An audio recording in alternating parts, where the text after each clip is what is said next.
Si me permitís, los voy a ubicar un poquito a los chicos. Sí. Buenas tardes a mis alumnos de la Cuenca. Los voy a ubicar. El doctor Leguizamón va a hablar sobre el inicio del eje temático número 4, que es el eje temático de las garantías constitucionales. Ya vimos la mayoría de las garantías, ya las vimos. Vamos a ver el debido proceso legal adjetivo. Específicamente sobre eso vamos a hablar. Así que síganlo atentamente. Mañana seguiré con las garantías no procesales. Síganlo atentamente, tomen nota, porque nadie mejor que él, que ahí ya lo estamos viendo, doctor Leguizamón. Estamos hablando de usted. Hola, buenas tardes. ¿Cómo anda, Facundo? ¿Todo bien? Nadie mejor que el doctor Leguizamón para explicar este tema. ¿Cómo andamos? ¿Todo bien? Todo bien, Chicho. ¿Y ustedes Bueno, cómo andan? excelente, bien. Lo que decía Laura es que hoy particularmente en esta aula han confluido 3 cursos. El curso de la doctora Ferragut de Teoría y Derechos Constitucionales de la UNE, el curso de la doctora Ferragut de la Universidad de la Cuenca del Plata también de Teoría y Derechos Constitucionales, y mi curso de Teoría y Derechos Constitucionales. Para los que no lo conocen, Facundo Leguizamón, el doctor Facundo Leguizamón, es profesor adjunto de la Cátedra de Teoría y Derechos Constitucionales. A mí me gusta más llamarlo Facundo porque más que sentirlo como profesor, lo siento como un amigo. Entonces, para mí es un placer, y para Laura imagino que también, que hoy esté acá compartiendo con nosotros la unidad 11, que tiene que ver 11 para la UNE, y Laura dijo eje temático 4 para la Cuenca del Plata, garantías constitucionales. Así que, Facu, te dejamos, el curso es todo tuyo. Bueno, gracias. Muchas gracias. El aprecio es recíproco tanto para Chicho como para Laura. Así que bueno, gracias por la invitación, y por supuesto que para los alumnos cualquier duda, cualquier inquietud que surja, no hay problema. Por ahí levantando la mano o activando el micrófono. No tanto el chat, porque el chat a mí me resulta difícil consultarlo, pero si por ahí levantan la mano o directamente alzan la voz y pueden hacer una acotación, pregunta, inquietud, lo que fuera. Si está al alcance, lo tratamos. Chicho, ¿podrías permitirme compartir el pantalla? Sí, claro. Perdón, ¿y cómo te permito? Anfitrión. Sí, soy anfitrión, pero ¿cómo tengo que hacer para compartir? Qué buena pregunta. No, hacelo coanfitrión a Facundo. El anfitrión habilitó la función de compartir. Tenés que... Okay. No. Fíjate el cuadrito de Facundo, hay 3 puntitos. Sí. Eso. Abrí esos 3 puntitos y vas a ver que dice hacer coanfitrión. Bien. Está todo en inglés, así que si mi inglés no falla, sería make co-hosts. Sí, exacto. Bien. A ver, ahí está.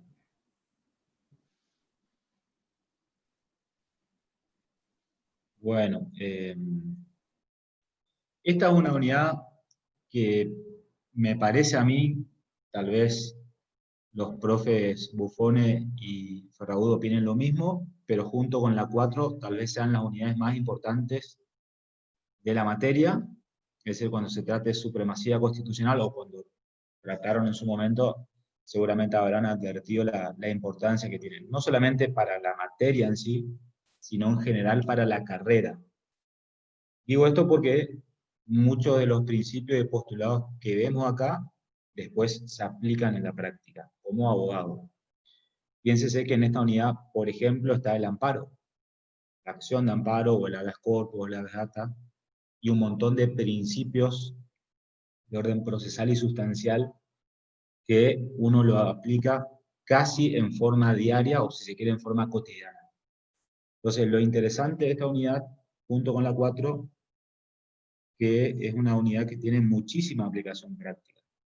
Incluso, si se quiere, hace algunas horas, no más de 2 o 3 horas, la Corte Suprema falló, mejor dicho, a raíz de una presentación que hicieron 3 jueces, en los que van a juzgar en causas desde el punto de vista político muy sensibles, porque son quienes van a juzgar y están juzgando al actual vicepresidente de la República, y el planteo que allí se hizo tiene que ver, entre otros postulados, con la garantía del juez natural. Entonces, es una unidad que tiene muchísima aplicación práctica. Bien, veamos entonces cómo trata nuestro programa las garantías constitucionales. Acá se sigue a Juan Francisco Linares, quien elaboró una tesis doctoral denominada Razonabilidad de las leyes, él donde realiza una clasificación en una introducción de las garantías constitucionales. Él lo que dice que hay claridad en la doctrina cuando se hace una distinción del concepto de garantía constitucional respecto de lo que protegen esas garantías constitucionales, que son las libertades constitucionales. Ahora, esa claridad no es tan nítida cuando empezamos a distinguir cuán amplio o cuán estricto tiene que ser el concepto de garantía constitucional. Entonces, él entiende y advierte que hay una concepción estrictísima en donde se incluyen los procedimientos judiciales sumarios, en los que él incluía a la acción o al habeas corpus y al amparo, y a lo que cabría incluir, por ejemplo, también a la acción de habeas data. Hay una concepción, por el contrario, estrictísima, o estricta, mejor dicho, en donde además se incluyen los procedimientos judiciales protectores de la libertad. La acción y excepción de inconstitucionalidad, lo que veíamos en la unidad 4, cuando veíamos el principio de supremacía constitucional, el principio de igualdad ante la ley, la presunción de inocencia, entre otros. Y hay una concepción poco más amplia, en donde además se incluyen las llamadas garantías políticas. Por ejemplo, el principio de constitución escrita, rígida o no, el principio de responsabilidad de los funcionarios del gobierno, el principio de periodicidad en la función pública, entre otras. Y por último, él advierte que hay una concepción amplísima del concepto de garantía constitucional, en donde cabe incluir ya a todas las instituciones liberales. Por ejemplo, el principio de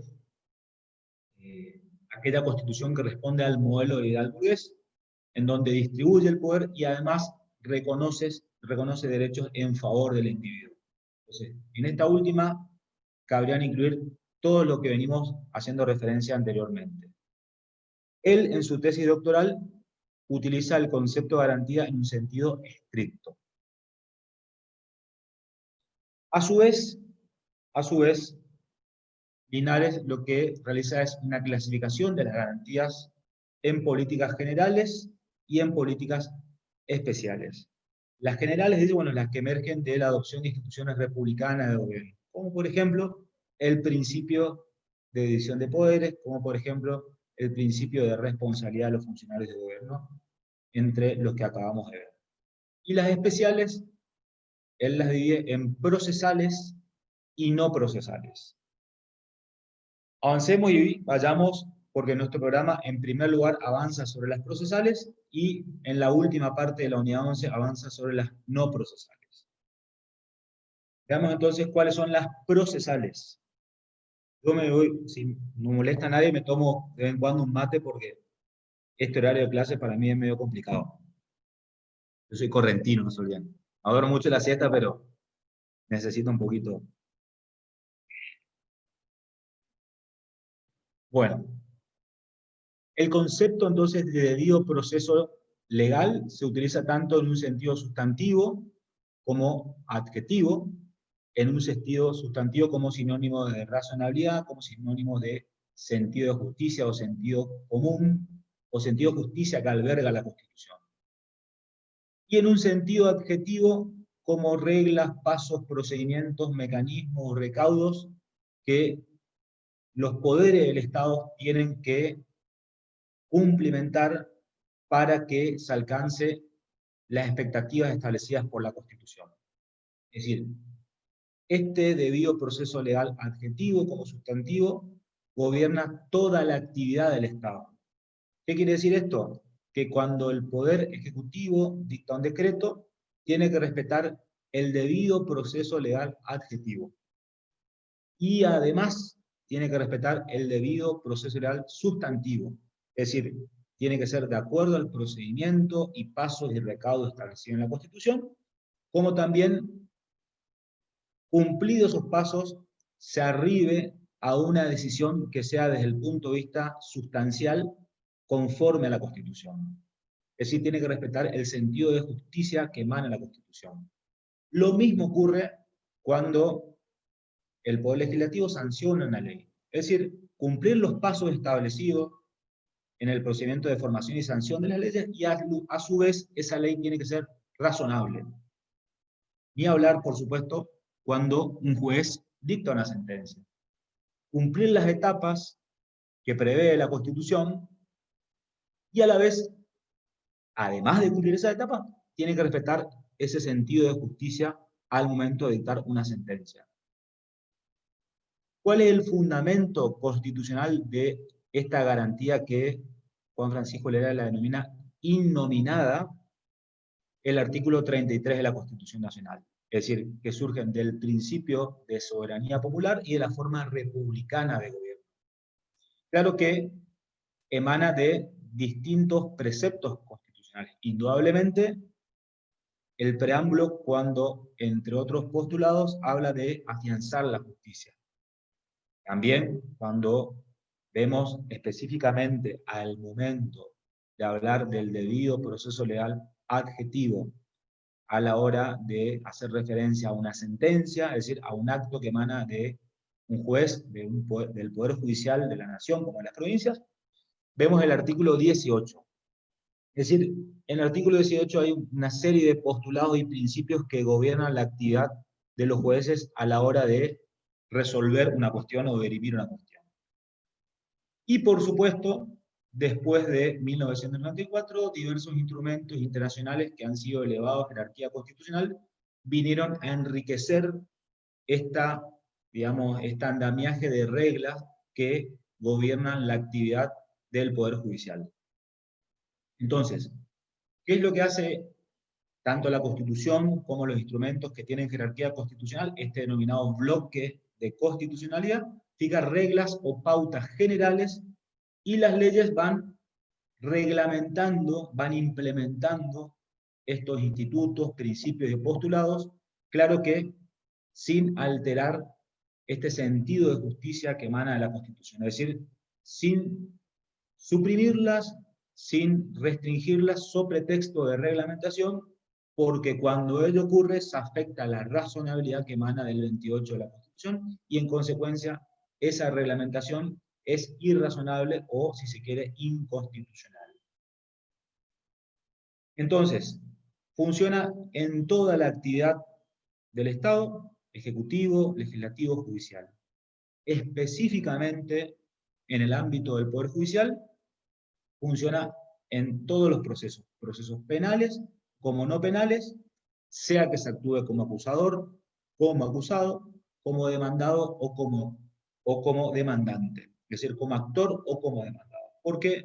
Porque es una garantía que le pertenece al justiciable. ¿El de qué? El de poder acceder a un tribunal de justicia, poder ofrecer la prueba que hace a su derecho y obtener una sentencia en tiempo útil.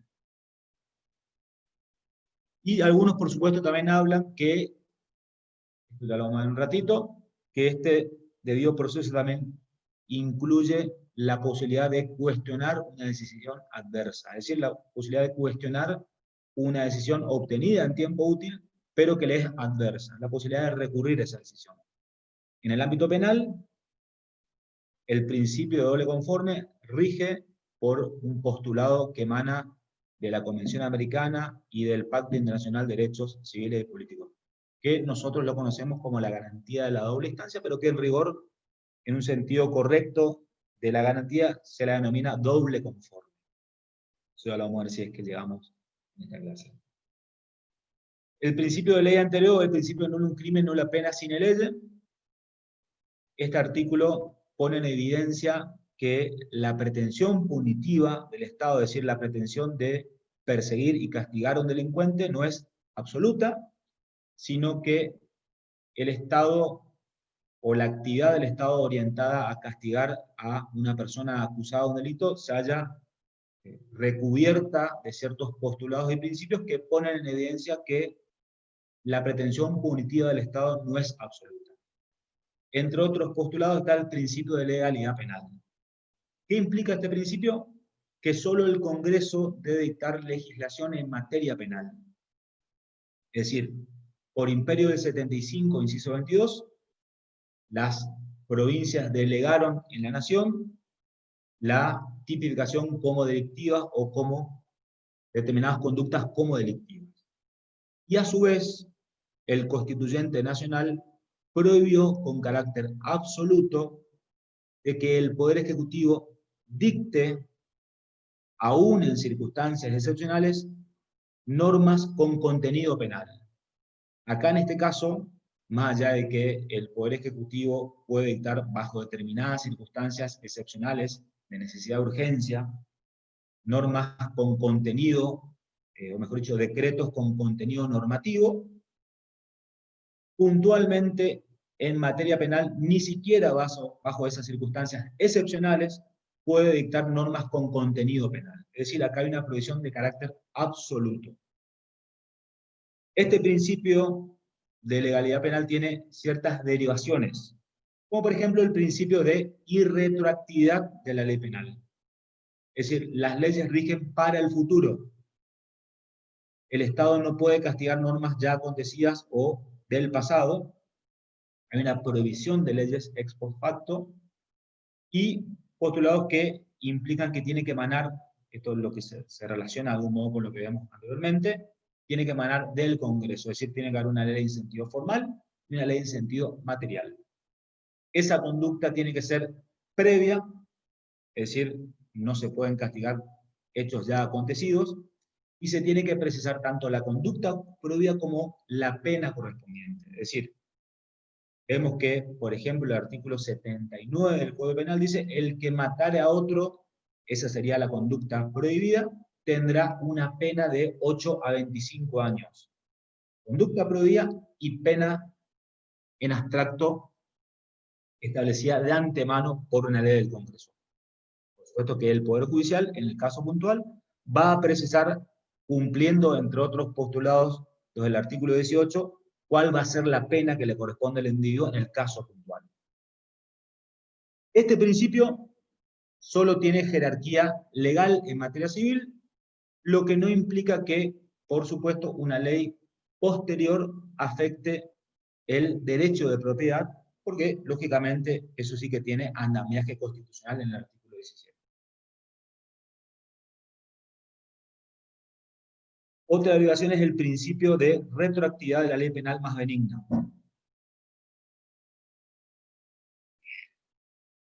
Esto se da en el supuesto que ocurría que el Congreso desincrimina una conducta o atenúa eventualmente la sanción. Por ejemplo, si el día de mañana, bueno, efectivamente ocurrió que se derogó el adulterio, se derogó el desacato, entonces todas aquellas personas que habían sido condenadas y que todavía su pena no se había agotado o que eventualmente estaban siendo sometidas a proceso penal por estos hechos que hasta ese entonces eran considerados delictivos, pueden invocar este principio de retroactividad de la ley penal más benigna. Es decir, una ley posterior que desincrimina una conducta o que eventualmente atenúa su sanción. Por ejemplo, si el día de mañana el Poder Legislativo no desincrimina una conducta como delictiva, pero modifica su escala penal, atenuándola, bajando el homicidio en vez de 8 a 25 años, estableciendo una pena de 6 a 12, bien podría una persona ya condenada o acusada, es decir, sometida a proceso penal, solicitar que se aplique esa escala penal. Y si eventualmente ya fue condenada, solicitar una reducción proporcional. Este principio de retroactividad genera una cuestión de si el cambio de jurisprudencia puede considerarse también como una causal de revisión. Es decir, yo recién les decía que eventualmente una persona ya condenada podría solicitar una reducción en la hipótesis de que se atenúe una norma posterior, o directamente la absolución en la hipótesis de que el Congreso haya desincriminado una conducta como ilícita. La duda está de si el cambio de jurisprudencia puede también considerarse como una causal de revisión. Esto tuvo oportunidad de resolver la Corte Suprema en el caso Villada en 1990, en donde, como consecuencia de declararse la inconstitucionalidad de la escala penal del delito de hurto automotor, se realiza un planteo en el caso Villada, en donde solicita la adecuación proporcional de la pena ya atribuida a un imputado. La Corte termina rechazando el planteo, afirmando de que el principio de retroactividad se referencia a la ley y no a la interpretación que se haga de la ley. En tanto que Vidal Campos dice, no, ley no solamente es la norma que emana del Congreso, sino la interpretación que realizan los tribunales de justicia. A mi modo de ver, la interpretación de Vidal Campos luce mucho más acertada. Otras cuestiones que derivan de este principio es el de la ultraactividad de la ley penal más benigna, es decir, cuando una persona está siendo sometida a proceso penal con una escala que por una ley posterior en el tiempo se establece más, es más gravosa. Entonces, aquí va a regir no la nueva ley que es más gravosa para el imputado, sino ultraactivamente va a regir la ley al momento en que el individuo cometió el hecho que se le indulga. O algo que también está muy en boga actualmente, las denominadas leyes penales en blanco. Es decir, aquellas leyes que para establecer si una conducta es o no delictiva, no solo basta con leer la norma que emana del Poder Legislativo, sino que hay que ir, por ejemplo, a un decreto que reglamenta esa norma que lo remite. Algo que está muy en boga, digo, porque el Poder Ejecutivo, valiéndose o no valiéndose, vamos a decir, o dada la situación de pandemia, tuvo que recurrir a muchas reglamentaciones que, digamos, afectan este principio o que ponen en crisis este principio de la prohibición de las denominadas leyes penales en blanco. Y de hecho hubieron muchos planteos alrededor de este postulado.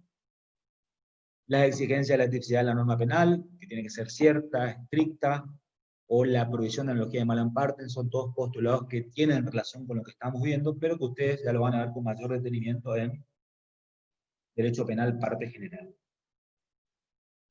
Bien. La garantía del juez natural. Nadie puede ser juzgado por comisiones especiales, dice nuestra Constitución, o sacado de los jueces designados por la ley antes del hecho de la causa. Indudablemente que esto rige en el proceso penal, pero también rige en el proceso civil. ¿Y qué implica esto? Que el juez haya sido designado por ley anterior al hecho que motiva el proceso, que sea independiente e imparcial. Estos postulados no surgen expresamente de la Constitución, pero así lo entendió clásicamente la doctrina, y expresamente, tanto la Convención como el Pacto, como diversos instrumentos internacionales, reconocen la necesidad de independencia e imparcialidad del tribunal. Independencia quiere decir escuetamente que el tribunal no tiene que estar subordinado jerárquicamente a ninguna otra autoridad. Incluso que un tribunal de primera instancia, por una cuestión jerárquica, si se quiere, esté subordinado a una Cámara o eventualmente al Superior Tribunal o a la Corte Suprema, no significa que de todos modos ese tribunal sea independiente. La escala dentro del Poder Judicial significa que las decisiones son revisables y que en algún momento el que está por arriba del que está abajo tiene que resolver la cuestión o dirimir una controversia. Pero no significa que sea dependiente del superior. Imparcial significa escuetamente también que el juez no tenga compromiso con la causa, sea por una relación de parentesco, sea por una relación personal, sea amistad íntima o enemistad manifiesta, o porque haya emitido opinión con anterioridad, entre otras situaciones. Esta garantía del juez natural hace referencia al órgano judicial y no a sus titulares, lo que significa que una ley posterior en el tiempo no puede crear un nuevo tribunal para alterar la competencia del tribunal anterior, y hace referencia no a sus titulares en el sentido de que no significa que un juez, es decir, no hace referencia a la persona que circunstancialmente ocupa el tribunal. Bien podría esa persona acogerse a los beneficios jubilatorios, bien podría esa persona ser destituida por un jury o un juicio político, bien podría ese juez, esa persona física, podría fallecer y de todos modos no afectarse la garantía del juez natural porque hace referencia al órgano y no a su titular. Ahora, esto lo que acontece y que resolvió hoy la Corte Suprema es algo que lamentablemente venía ocurriendo y viene ocurriendo, es decir, desde el retorno a la democracia, todos los presidentes, de hecho desde Menem en realidad hasta la actualidad, todos los presidentes se valieron de este mecanismo, lo que no significa de que el hecho de que se haya transgredido una disposición constitucional significa que esa transgresión constitucional siente derecho, no, desde ningún punto de vista. De hecho, la Corte dijo algo de esto hoy, en el sentido de que la costumbre contra constituciones no genera derecho. Ahora, el hecho de que, digamos, la Corte resuelve la cuestión dando, si se quiere, una solución salomónica, fallando con, tal vez, muchísimas, advirtiendo la sensibilidad política que tiene la cuestión, y da una solución intermedia en el sentido de convalidar lo actuado de esos jueces hasta este momento y mantenerlos en el cargo sin perjuicio de que eventualmente esos jueces, si quieren permanecer en ese tribunal, deberán concursar a la intima al Consejo de la Magistratura para que organice y que regularice la situación de estos jueces. Es decir, los mantiene en el cargo, pero una vez que el Consejo de la Magistratura active el procedimiento para nombrar los jueces de acuerdo al procedimiento previsto en la Constitución, eleve la terna al Ejecutivo, el Ejecutivo remita al Senado y tengan nuevo acuerdo, esos jueces sí van a ser los jueces naturales y quienes en definitiva van a terminar juzgando al actual vicepresidente de la República. Es decir, una solución intermedia, una solución, digamos, que responde a los postulados constitucionales, pero que también responde a la sensibilidad política.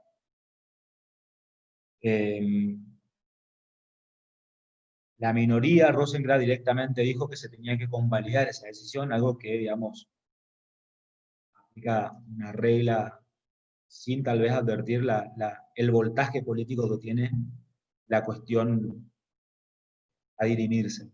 ¿Por qué? Porque algo que ustedes ya lo van a ver más adelante, la Corte Suprema no solamente es un tribunal de justicia, es decir, no solamente administra justicia para el caso puntual, sino que también es un órgano de poder. Es decir, un órgano que, junto con el legislativo y el ejecutivo, ejerce uno de los poderes del Estado. Entonces, naturalmente que no solamente tiene que dirimir una controversia, sino tiene que advertir las consecuencias que eventualmente su decisión puede tener en el ámbito de, más allá de la administración de justicia. Bien. Ahora, en materia penal, específicamente, rige el principio del lugar de comisión del delito. Esto está en el artículo 118 de la Constitución Nacional. El principio de forum delicti commissi. Esto implica que la competencia en materia penal es improrrogable. Es decir, si un delito se comete en la ciudad de Corrientes, el juez que va a intervenir es el juez competente en la ciudad de Corrientes. ¿Por qué? Por el principio de improrrogabilidad de la jurisdicción en materia penal. Esto es una cuestión práctica de inmediación de las partes, tanto acusador como acusado, y el juez quien en definitiva va a resolver la cuestión con el lugar donde ocurrieron los hechos, es decir, una proximidad fáctica con la prueba. Ahora, en materia civil, la competencia sí es prorrogable a voluntad de las partes. uno, si se quiere, en forma muy regular, en forma cotidiana, prorroga la competencia. Cuando uno firma, por ejemplo, un contrato con una compañía de seguro, cuando uno firma un contrato con una compañía de telefonía celular, si uno lee la letra va a advertir que, en general, esos contratos que son de adhesión, un contrato de adhesión sucintamente significa que las partes no es que pueden ponerse, digamos, uno cuando va y compra una línea en Claro o en Personal o en Movistar, no es que le dice a Claro, bueno, mira, yo quiero que me cobre 70 pesos y en realidad te voy a pagar como puedo, o aplicame tantos gigas, no, uno simplemente escoge entre los planes posibles y se adhiere a uno de sus planes.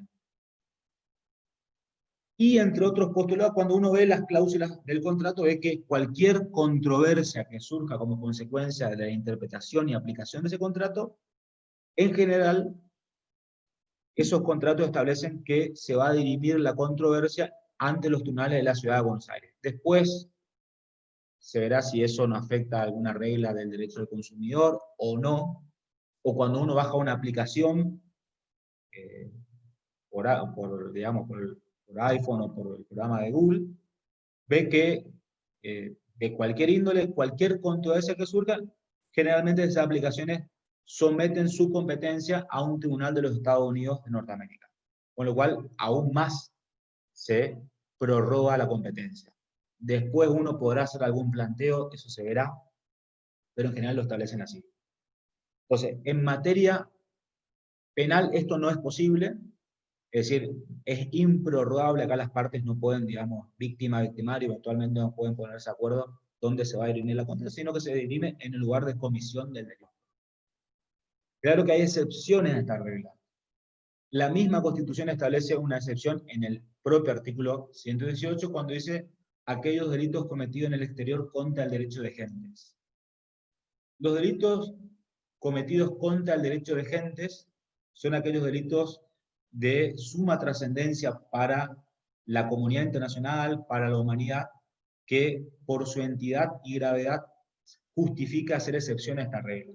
Entonces, si eventualmente la piratería, por ejemplo, fue cometida en alta mar o en aguas extranjeras, bajo la jurisdicción de un determinado país, pues entonces, si circunstancialmente ese barco, o trata de personas, o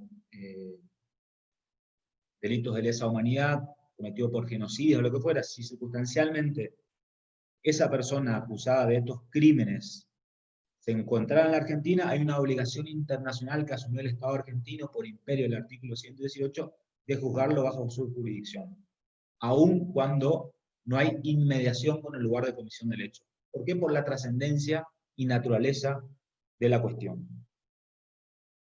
Otra excepción a la regla son los delitos que se subsumen en los casos de competencia originaria de la Corte Suprema, es decir, sabemos que la Corte Suprema es el único tribunal de justicia que tiene competencia en todo el país. Sabemos que la Corte Suprema funciona en la Ciudad de Buenos Aires.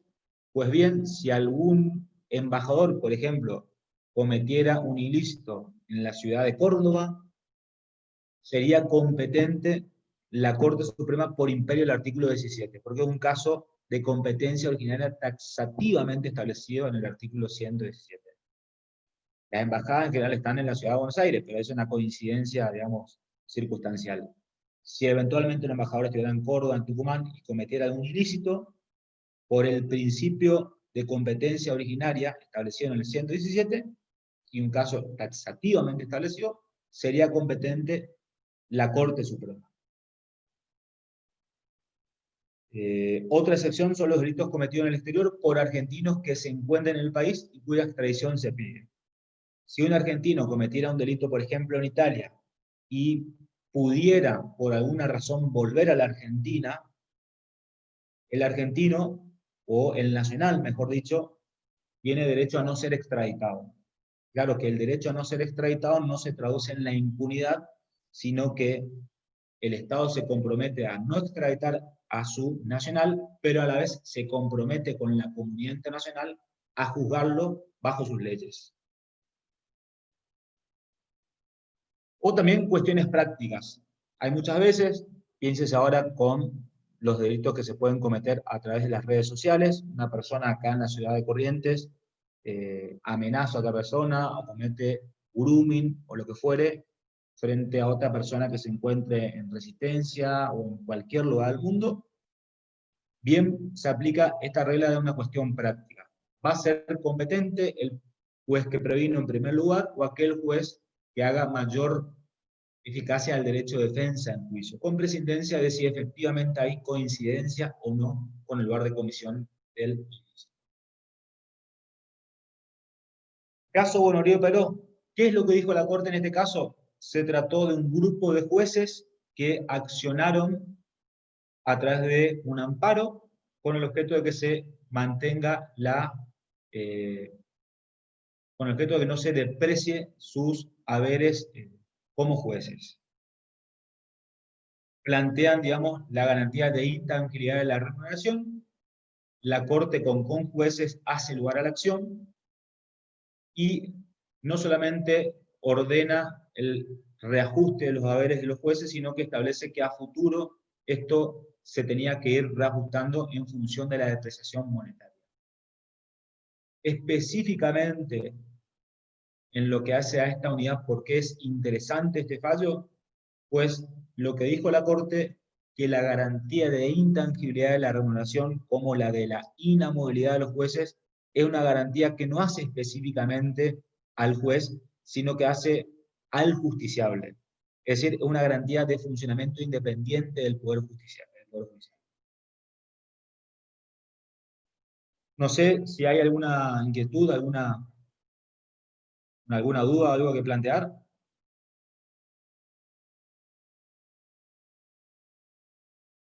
No, profe. Bueno.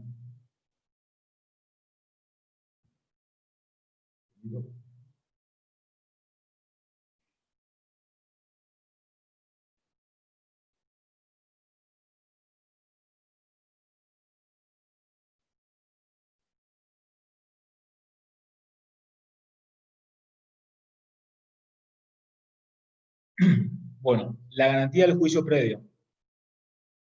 Nullum penam sine judicio. Nadie puede ser penado sin juicio previo. Es un postulado, principio que rige en todos los ámbitos, es decir, en materia penal como no penal.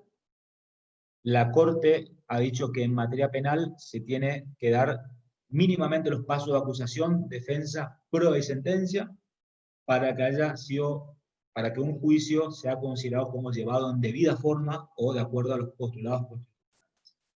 Ahora, en materia civil, se tiene que dar mínimamente la etapa de demanda, contestación de demanda, producción de prueba y sentencia. Mínimamente para que sea un proceso llevado en debida forma. Si no se respetan estas pautas o pasos mínimos, ese proceso no es conforme a la Constitución.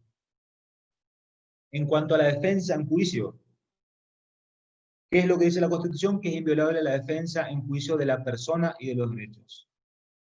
Esto lógicamente rige en el ámbito del Poder Judicial, para todos los ámbitos, materia penal como no penal, y también rige en el ámbito de la administración de justicia, perdón, el ámbito de la administración pública.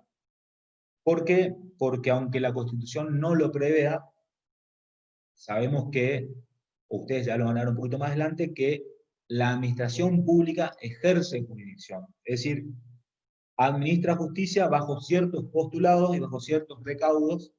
Entonces, como la jurisprudencia de la Corte toleró, o tolera, si se quiere, que la administración ejerza jurisdicción, a la vez exige que la administración le asegure el derecho de defensa en juicio a el administrado. Esta garantía, por supuesto, también la receptan, y con mayor amplitud, la Convención Americana y el Pacto Internacional de Derechos Civiles y Políticos. Hay distintas manifestaciones del derecho de la defensa en juicio. Una manifestación es la asistencia de un intérprete al justiciable. Lógicamente que si el acusado no conoce el idioma del tribunal, difícilmente pueda defenderse.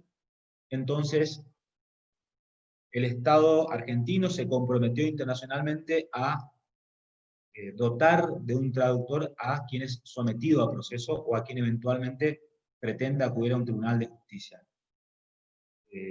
Hay distintos casos a nivel jurisprudencial en donde una persona, un acusado, hablaba un idioma que no era conocido por el tribunal y a la vez el tribunal tenía dificultad, o en realidad se había imposibilitado de contar con un traductor, y después de un tiempo, en distintas ocasiones, la justicia resolvió, digamos, liberarlo a esa persona acusada de cometer un delito porque no contaba con un traductor o un intérprete para comunicarle la acusación. Hay un caso de una persona que se creía que era albanés en Salta, y después de 3 meses el juez federal tuvo que disponer la libertad de esa persona porque no contaba con una persona que hable el idioma del justiciable. También otra manifestación de la defensa del juicio es la asistencia letrada. Esto es contar con un abogado defensor, como un asesor técnico. Dice Quiroga Lavie que probablemente estas sean unas garantías más preciadas, porque difícilmente los demás derechos o las demás derivaciones de la defensa en juicio puedan hacerse valer si uno no cuenta con un defensor técnico. Esto no impide, claro, que el acusado pueda defenderse personalmente, pero si no se defiende personalmente, el Estado le debe proveer un defensor oficial o permitirle en todo caso que elija un defensor técnico de su confianza. Y si no lo hace, el Estado le va a imponer un defensor. ¿Por qué? Porque es una garantía irrenunciable. Ojo, la Corte, la jurisprudencia de la Corte argentina, no solamente exige una asistencia técnica desde el punto de vista formal, sino también una asistencia técnica desde el punto de vista material. ¿Qué quiere decir esto? Que la defensa tiene que ser una defensa efectiva, no basta con contar con el título de abogado habilitante para ejercer la profesión, sino que también uno como abogado, como asesor técnico, tiene que ser conocedor del proceso y de las garantías constitucionales. Hay muchísimos casos a nivel jurisprudencial en donde los jueces de oficio apartaron a defensores que fueron nombrados por el justiciable por no tener idoneidad técnica, es decir, por no conocer el proceso. Hace algunos días veía por Facebook un caso en donde el juez, con muchísima paciencia, le explicaba a un abogado que había asumido la defensa técnica de una persona acusada de cometer un ilícito, un delito, y resulta ser que este abogado no conocía cómo era el procedimiento de audiencia preliminar en un proceso acusatorio adversarial. 2, 3, 4 veces le llamó la atención hasta que llegó un momento, el juez le dice, adelante su cliente, está grabado esto, la verdad que da vergüenza ajena ese video. El juez le dice, mire, lamentablemente tengo que ser, y tal vez usted lo pueda considerar una ofensa, pero a mí no me queda otra, porque yo como juez tengo que garantizar que esta persona que está acusada de un delito sumamente serio cuente con un defensor técnico, y usted evidentemente no conoce los pasos elementales del proceso adversarial. Por lo tanto, yo lo voy a apartar de oficio, le voy a informar a su cliente que tiene el derecho a elegir dentro de las 48 horas un abogado de su confianza, pero que sea técnico, y usted evidentemente no lo es, y si en su caso no lo elige, lo voy a nombrar un defensor oficial que sí conoce este proceso. El abogado ya estaba totalmente desolado, no hizo ningún tipo de manifestación, agachó la cabeza y se fue. O sea, está en un video.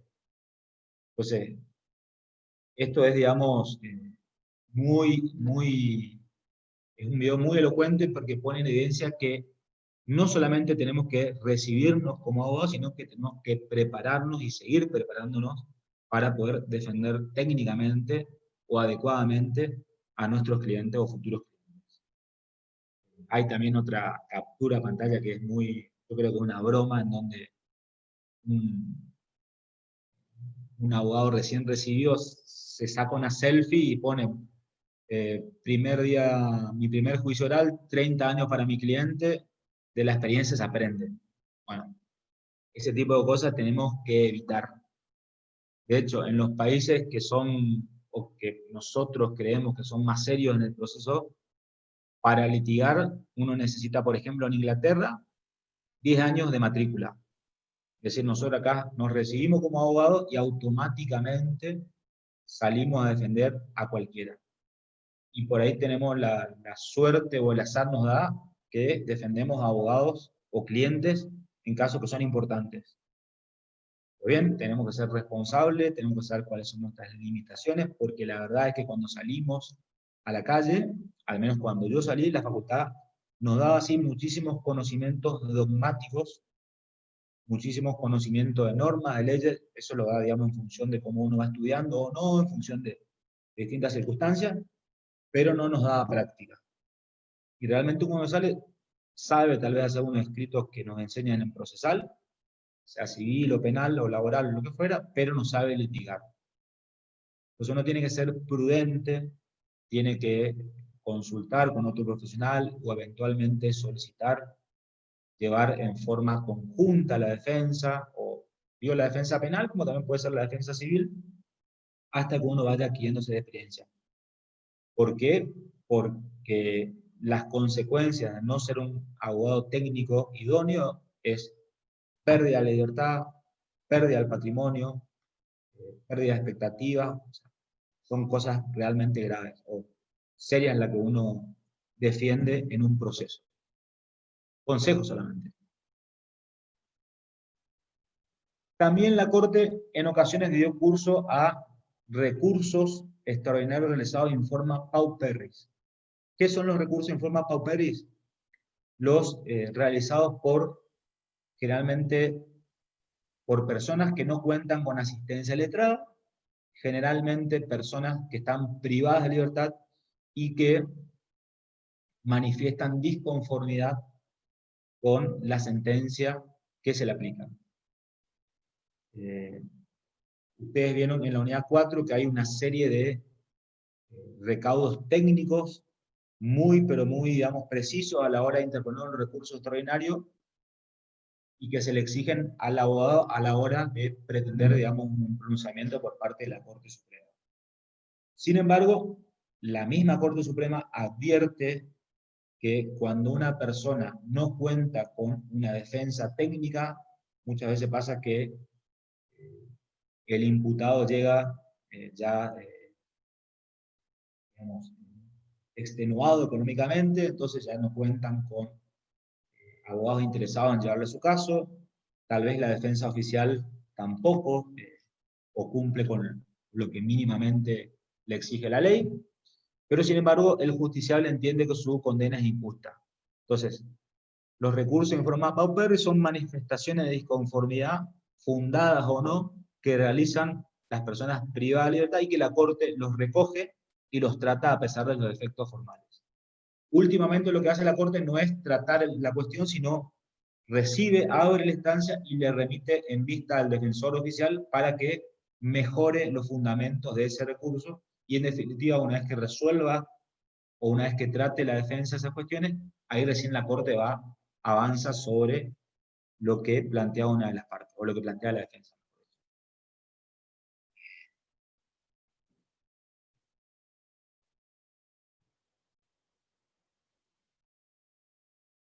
Bueno, ¿qué es lo que es el derecho a la jurisdicción? Es decir, la posibilidad de acudir a un tribunal de justicia en procura de justicia. O posibilidad de poner en movimiento el aparato estatal a través de una acción procesal, la que está establecida en la ley, o incluso la que prevé la Constitución, para denunciar o defender un derecho que se desconoce. ¿Cuál es el fundamento de este derecho? El artículo 18 y específicamente el artículo 25 de la Convención Americana consagra este derecho a la jurisdicción. Este derecho va a coincidir con la noción de acción, es decir, cuando uno accede a la jurisdicción, va a coincidir con la noción de recurso cuando uno cuestiona una decisión adversa, y eventualmente va a coincidir también con la noción, o va a significar el derecho a ejecutar lo fallado, es decir, la posibilidad de que se materialice la respuesta jurisdiccional. Es decir, si hay una sentencia de un tribunal de justicia que reconoce mi derecho, pues yo tengo derecho a que se ejecute lo que se me reconoce. Y cuando se dan estos tres aspectos de este derecho, se da lo que se denomina noción de tutela judicial efectiva.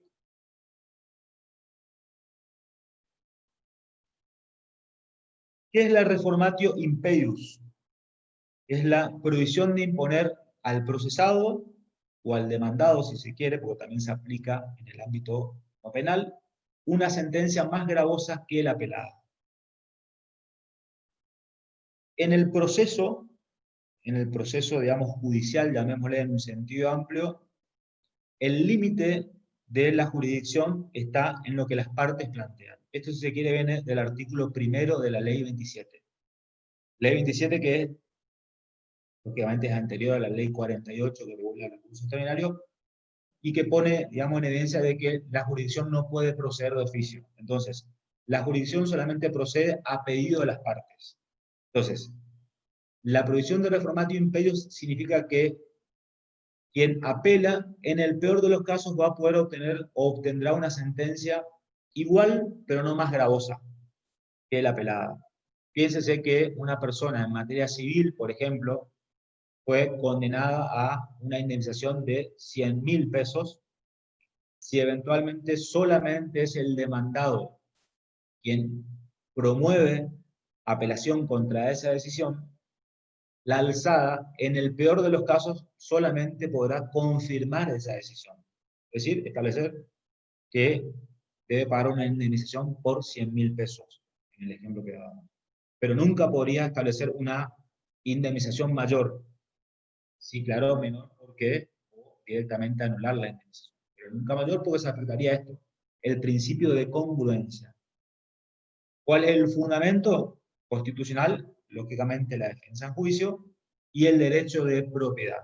El derecho de propiedad significa que hasta acá tengo, o el no ya tengo, si se quiere, vamos por más allá de las costas, por supuesto, pero nunca, si la otra parte no apela, nunca podrá aplicárseme una indemnización mayor.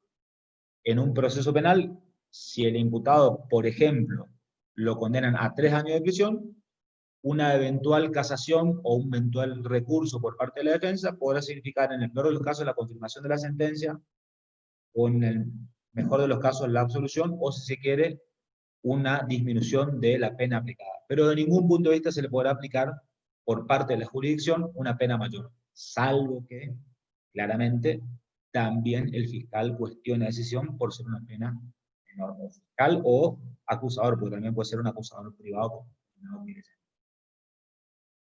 Entonces esto funciona en ambos tipos de procesos, es decir, proceso penal como no penal, y tiene regulación legislativa, tanto en el Código Procesal Civil y Comercial como en el Código Procesal Penal.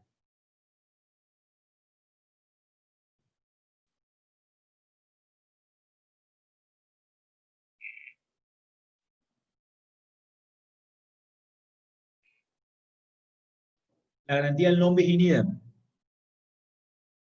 ¿Qué supone esta garantía? La prohibición de una nueva pena por un delito ya juzgado y de un nuevo juicio por un hecho ya juzgado. Tiene fundamento en el 18, tiene fundamento en el 33, donde están los denominados derechos implícitos, expresamente en la Convención Americana de Derechos Humanos. Funciona en ambos ámbitos y tiene que haber una triple identidad, es decir, identidad de sujeto, de objeto y de causa. La Corte, en el caso Pollack, algo que actualmente tal vez no mantenga la misma línea, le dio una interpretación más amplia a esta garantía del non bis in idem.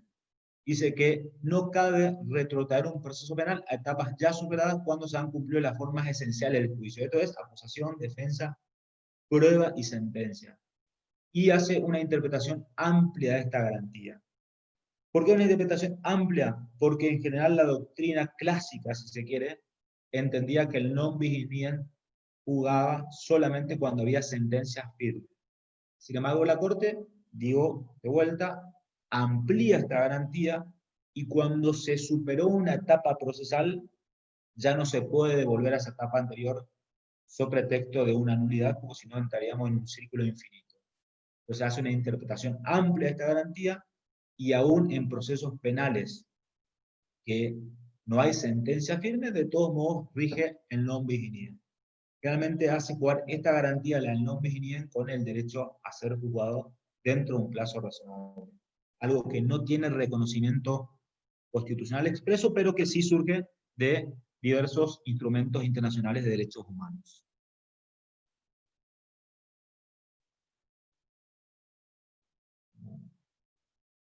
Vemos la denominada garantía de doble instancia.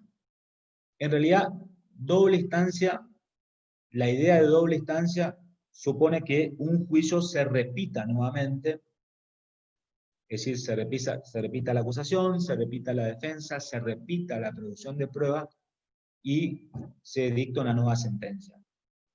Pues bien, eso no exige el bloque de constitucionalidad, es decir, eso no exige la Convención Americana ni el Pacto Internacional de Derechos Civiles y Políticos.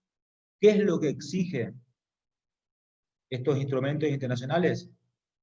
Una revisión plena, tanto de los hechos como del derecho, de una sentencia definitiva, y ahora también se dice equiparable a tal, por un tribunal distinto al que la dictó. ¿Y qué es lo que se tiene que revisar? Lo que las partes cuestionan en su recurso. Es decir, recién les decía que frente a una sentencia condenatoria, el imputado bien puede consentir esa sentencia y no va a haber un nuevo pronunciamiento de la jurisdicción, o bien puede cuestionar esa decisión. Y si cuestiona esa decisión, el tribunal de alzada, el tribunal de segunda instancia, si se quiere, no va a revisar todo el juicio, sino que solamente va a revisar lo que es materia de agravio. Es decir, no va a revisar si la defensa no cuestionó la autoría, no va a revisar si la defensa no cuestionó, por ejemplo, la arma homicida, pero sí va a revisar si, por ejemplo, la defensa solicita que se revalore, que se reanalice los dichos de un testigo. Dice, bueno, yo coincido con la plataforma fáctica, coincido con que mi defendido mató efectivamente a esa persona, pero entiendo que como consecuencia de tal testimonio, el tribunal condena a mi defendido a la pena de homicidio simple, cuando en realidad mi defendido alega que se defendió. Entonces, planteo como hipótesis principal legítima defensa, o eventualmente podría plantear un exceso en la legítima defensa. Entonces, ¿qué es lo que qué es lo que se va a revisar en la segunda instancia? Lo que la defensa solamente cuestione, o eventualmente lo que el fiscal solamente cuestione, o lo que las partes en definitiva cuestionen. ¿Por qué? Por el principio de congruencia. El principio de congruencia implica que solamente la jurisdicción está habilitada a resolver lo que, solamente está habilitada a resolver lo que las partes plantean. Es decir, la jurisdicción no puede resolver nada de oficio. Tal vez sí pueda, y esto, digamos, entiéndase con pinzas, puede hacerlo cuando advierta que la defensa siempre en beneficio del imputado, nunca en perjuicio de este. Cuando advierte algo, una prueba manifiesta que no fue valorada correctamente o no fue materia de agravio por parte de la defensa, algo manifiesto, entonces tal vez la jurisdicción de oficio pueda, digamos, ir en favor del imputado, pero por regla no. Entonces, correctamente se tiene que denominar a esta garantía de la doble instancia como de doble conforme. Es decir, la defensa solamente, y acá se discute también si esta garantía hace referencia solamente al imputado, o también es una garantía que le permite al acusador, sea público o privado, cuestionar la decisión. Incluso dentro de la acusación hay un sector de la doctrina que distingue, dice, no, sí, le corresponde al justiciable. pero como los derechos humanos solamente son en favor de los ciudadanos y no de el Estado, el Ministerio Público como acusador no tendría derecho a recurrir ante un fallo adverso. Con lo cual, digamos, la doble instancia o el doble conforme solamente haría referencia en primer lugar al imputado y en un segundo lugar a el querellante y no así al Ministerio Público. Al margen de eso, las leyes procesales reconocen el recurso bilateral, es decir, el recurso contra una sentencia de un tribunal oral, tanto a la defensa como al imputado. Así ha sido clásicamente esto.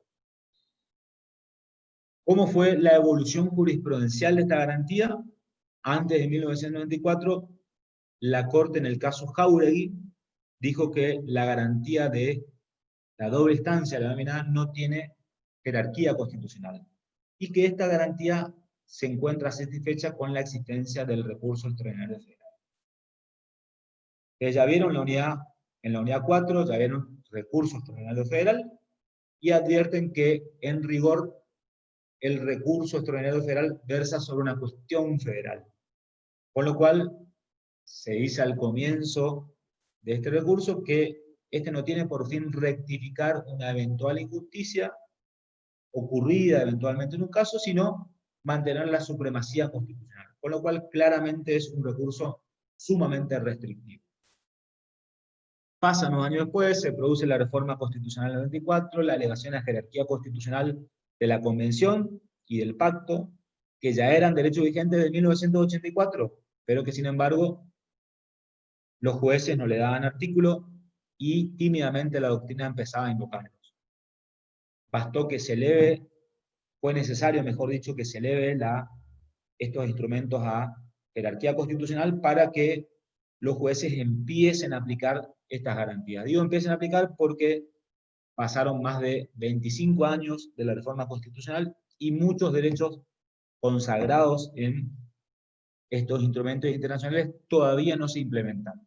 Claro, es cierto que hay derechos que no se pueden implementar porque obedecen a una cuestión netamente económica o presupuestaria, pero hay otros derechos que no tienen necesidad o sustento en una cuestión presupuestaria económica y que bien podrían implementarse si hay una posición más activista por parte del Poder Judicial y si hay una posición, digamos, más, sí, una interpretación más dinámica y más activista de la jurisdicción.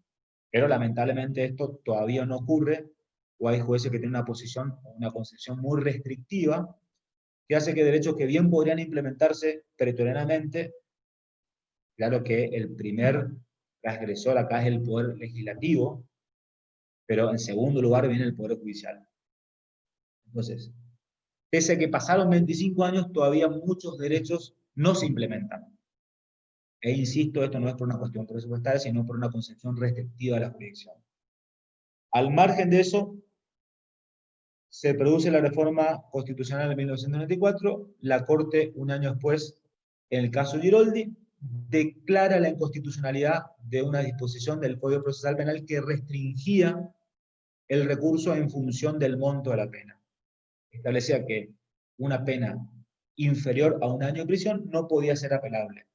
Se declara la inconstitucionalidad de esto y además se deja sentado que la garantía de la doble instancia no se satisface con la existencia del recurso extraordinario, además por la existencia del certiorari y porque se creó la Cámara Nacional de Casación Penal. El certiorari hizo aún más todavía discrecional la jurisdicción de la Corte Suprema. ¿Por qué más discrecional digo?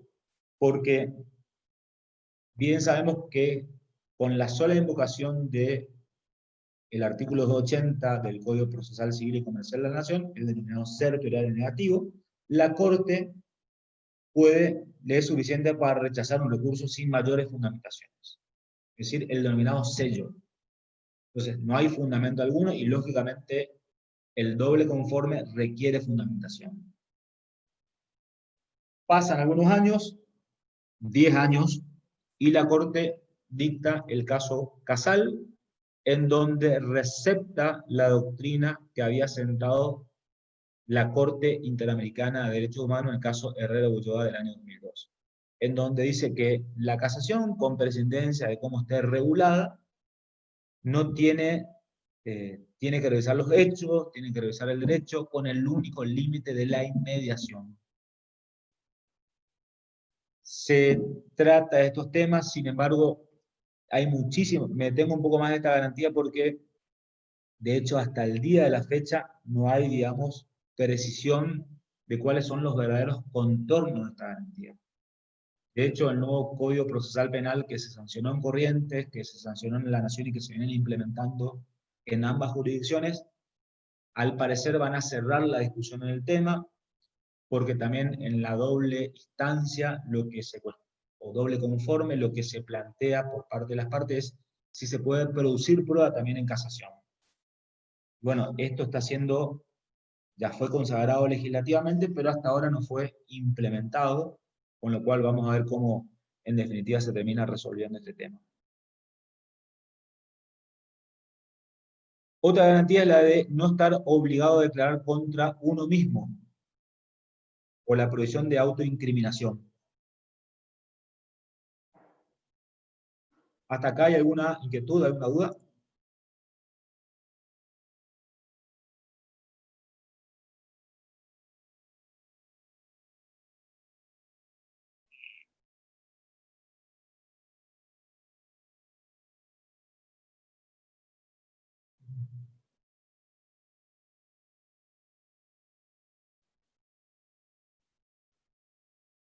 No suelo leer mucho porque no es práctico, ¿sabes? Vamos a hacer una crítica. Obrero millonario, yo opino sobre eso, pero bueno. Bueno, la prohibición de autoincriminación o el principio de incoercibilidad del imputado, si se quiere, prohíbe cualquier forma de coacción física o psicológica sobre quien debe declarar sobre un hecho personal vinculado a un proceso. Esta es una garantía que rige tanto para el ámbito penal como no penal, pero, claro, tienen distinta amplitud según que sea el ámbito en que funcione esta garantía. Es decir, se prohíbe los sueros de la verdad, se prohíbe el denominado detector de mentiras, por supuesto que se prohíbe declarar bajo promesa o bajo coacción física, moral o bajo amenaza o lo que fuera. Tiene que ser una declaración espontánea para que sea considerada válida. En materia penal, entonces, se prohíbe exigirle al imputado decir verdad. ¿Qué significa esto? Que el imputado no está obligado a declarar y que su silencio no puede ser tomado como una presunción en contra. Es decir, la condena o la eventual decisión jurisdiccional no podrá basarse en el silencio del imputado. Más allá de que en los hechos ese silencio es tomado, digamos, como una presunción en contra, pero los jueces no lo emplean. Una cuestión estratégica tal vez no convenga, salvo que sea algo medio no muy claro, pero en general no conviene que el imputado se abstenga de declarar porque los jueces, quiera o no, intuyen en ese sentido. Al margen de esto, acá hay que hacer una distinción de cómo funciona esta garantía en el proceso norteamericano. En el proceso norteamericano el imputado tiene derecho a guardar silencio, pero si el imputado opta por hablar y miente y se le prueba que miente, va a ser eventualmente condenado por el hecho por el cual fue intimado y además por haber cometido perjurio contra la administración de justicia. Ahora, en la Argentina esto tal vez está regulado de un modo tal vez abusivo. El silencio del imputado implica no solamente la prohibición de declarar, sino que también si eventualmente el imputado decide declarar, no hay ningún caso jurisprudencial, pese a que no lo diga la ley, que un imputado, a pesar de que mintió y se le comprobó la mentira, haya sido, digamos, castigado por esto. De hecho, o sea, la ley en realidad la ley no tipifica como delito que el imputado mienta, pero incluso yendo un poco más allá, hay casos jurisprudenciales donde el imputado con su mentira, ahí me rectifico en lo que acabo de decir, con su mentira comete un delito. Y como, digamos, he tomado de un modo sagrada la declaración del imputado, también se entiende que en estas circunstancias el imputado, esa mentira no puede ser, o esa comisión del delito no puede, o es, digamos, un hecho que no se va a investigar. Ahora, en materia civil, las leyes civiles regulan de un modo diferente. Las leyes civiles en ocasiones fijan la obligación de declarar, incluso se establece, o suelen establecer que una respuesta evasiva, o una respuesta, digamos, no colaborativa con la jurisdicción, puede ser tomada como una presunción en contra del declarante. ¿Qué es lo que había pasado en el caso Montenegro? La Corte lleva un caso en donde Montenegro había sido condenado como consecuencia de una prueba que había sido declarada, o que había una confesión que había sido obtenida bajo apremios ilegales. Lo que habían hecho los tribunales inferiores era iniciarle un proceso a los policías que habían cometido el delito de apremio contra Montenegro, pero a la vez se valieron de la confesión obtenida en transacción en garantías constitucionales.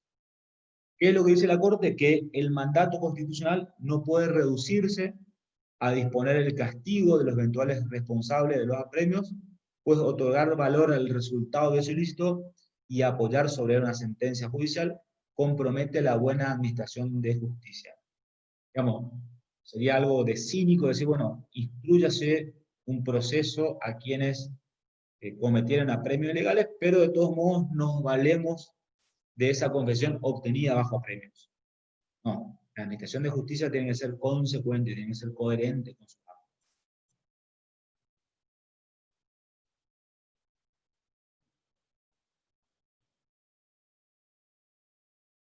Presunción de inocencia.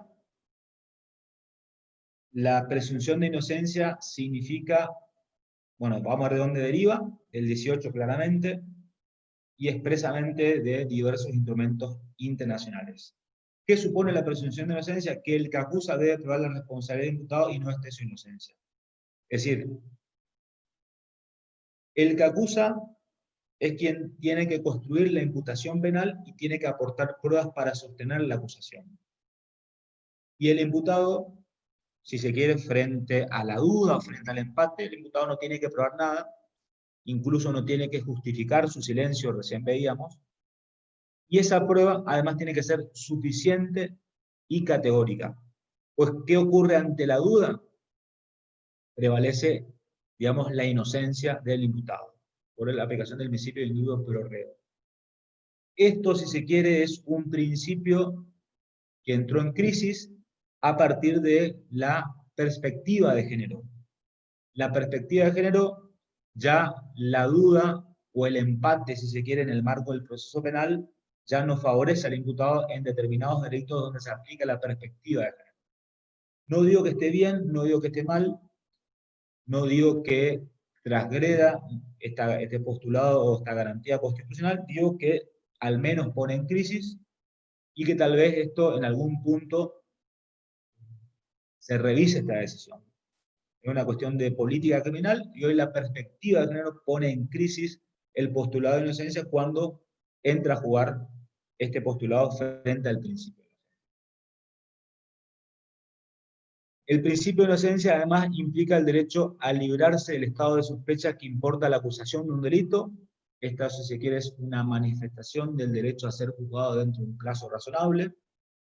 La Convención Americana dice el derecho a ser liberado del estado de sospecha que importa toda acusación penal.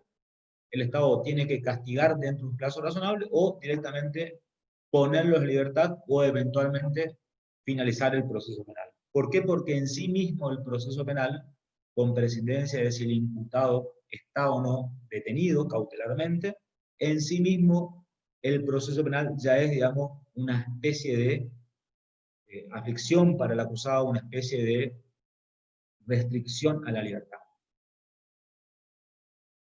Toda persona sometida a proceso penal tiene derecho a permanecer en libertad hasta que se dicte una sentencia definitiva, salvo que se afecten los fines del proceso. ¿Qué significa esto? Que la prisión preventiva, es decir, la prisión antes del fallo final de la causa, tiene que ser excepcional, esa es la regla, y que la única prisión preventiva que justifica la alteración o la transgresión al principio o estado de inocencia es cuando el imputado con su libertad afecte los fines del proceso. Ahora, ¿cuándo se afecta los fines del proceso? No cuando la escala penal o la amenaza penal sea de una entidad tal o de suma gravedad que conmocione la sociedad, sino cuando el imputado con su accionar pueda evadirse o cuando el imputado con su accionar pueda obstruir la investigación, fraguando pruebas, influyendo sobre testigos, etc. Entonces, cuando el imputado con su libertad puede evadirse, se justifica la prisión preventiva. ¿Por qué? Porque en nuestro sistema penal nos rige el proceso en rebeldía o en contumacia. Entonces, cuando hay peligro de la eventual aplicación de la ley sustantiva, entonces se justifica la prisión preventiva. Toda prisión preventiva que esté fuera de estos postulados afecta el artículo 18 de la Constitución Nacional.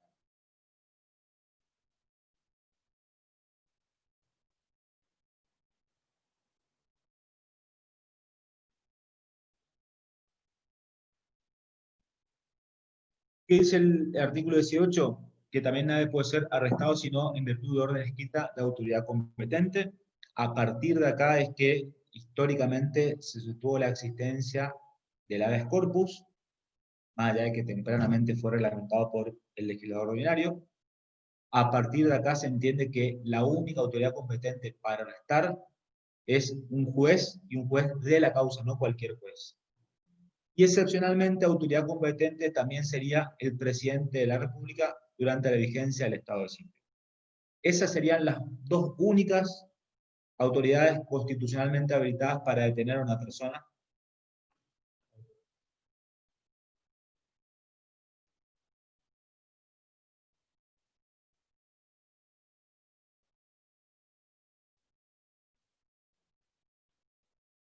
Entonces, juez de la causa y presidente de la República durante la vigencia del estado de sitio serían las autoridades constitucionalmente habilitadas a detener a una persona. Sin embargo, Alejandro Carrió, digamos, con aguda crítica, aguda sinceridad, dice que en realidad esta afirmación es nada más que una mera expresión de deseos, porque distintas leyes confieren a la policía facultades para detener sin orden judicial. El Código Procesal Penal, tanto en la Nación como en las provincias, las leyes orgánicas tanto de la Policía Federal, Gendarmería, Prefectura, como de las policías provinciales, los códigos contravencionales o código de falta, autorizan a la policía a detener sin orden judicial, aunque en determinadas circunstancias. ¿Qué es lo que establece la Corte Suprema?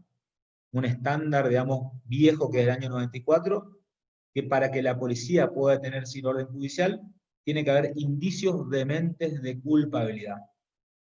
Indicios vehementes o semiplena prueba de culpabilidad.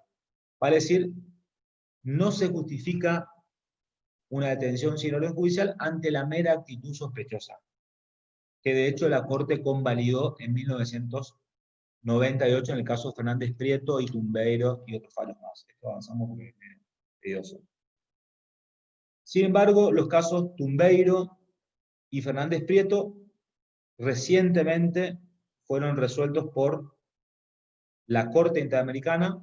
Hace no más de un mes fue publicada la sentencia, mejor dicho, hace menos de un mes, sí, menos de un mes, en el caso Fernández Prieto y Tumbeiro, en donde no solamente exige que el estándar de detención sea restrictivo por parte de las fuerzas policiales, sino también exige que la policía justifique, aun cuando esa detención no arrojó ni un hecho que interesa una investigación que justifique por qué restringió la libertad a una persona. Es decir, detiene a una persona, resulta ser que a esa persona no se le encuentra nada, se lo deja circular, pero sin embargo a esa persona ya se afectó su libertad de circulación. Pues bien, la Corte, en el caso Fernández Prieto y Tumbeiro, que es de septiembre de este año, exige que la policía justifique esa detención. Es decir, no solamente tiene que justificar la detención que arrojó un resultado positivo para la investigación, sino que tiene que justificar toda restricción a la libertad. Algo que las leyes argentinas no imponen. Y que a partir del caso Fernández Prieto ya va a tener que empezar a aplicar. Veremos. Lamentablemente veremos. Si es que no se esfuerza, difícilmente se aplique. Bueno. Inviolabilidad del domicilio. Otra garantía establecida en el 18 de la Constitución Nacional. Fíjense todas las garantías que establece el 18. Un montón de reglas que establece el 18. De hecho, hay un profesor de Derecho Constitucional que dice que si eventualmente uno tendría que elegir un artículo de toda la Constitución que debería sobrevivir y que todos los demás desaparezcan, pues dice, bueno, yo elegiría el artículo 18, pues con este artículo, digamos, se puede frenar el poder punitivo del Estado. Sin este artículo, también el poder del Estado sería omnímodo. Más allá de que se respete o no se respete, pero este artículo es el que pone un límite al poder punitivo del Estado. ¿Por qué? Porque el poder legislativo, el poder ejecutivo, indudablemente que cuando reglamentan derechos constitucionales de un modo irregular, afectan nuestras libertades, afectan nuestros derechos, pero lo que más avanza sobre el individuo, indudablemente, es una sentencia, o el Poder Judicial. El Poder Judicial a través del dictado de una sentencia. Piénsese que las leyes de decreto son con carácter general, es decir, el Poder Legislativo dicta leyes lógicamente con carácter general, el Ejecutivo dicta decretos con carácter general, como regla, digamos.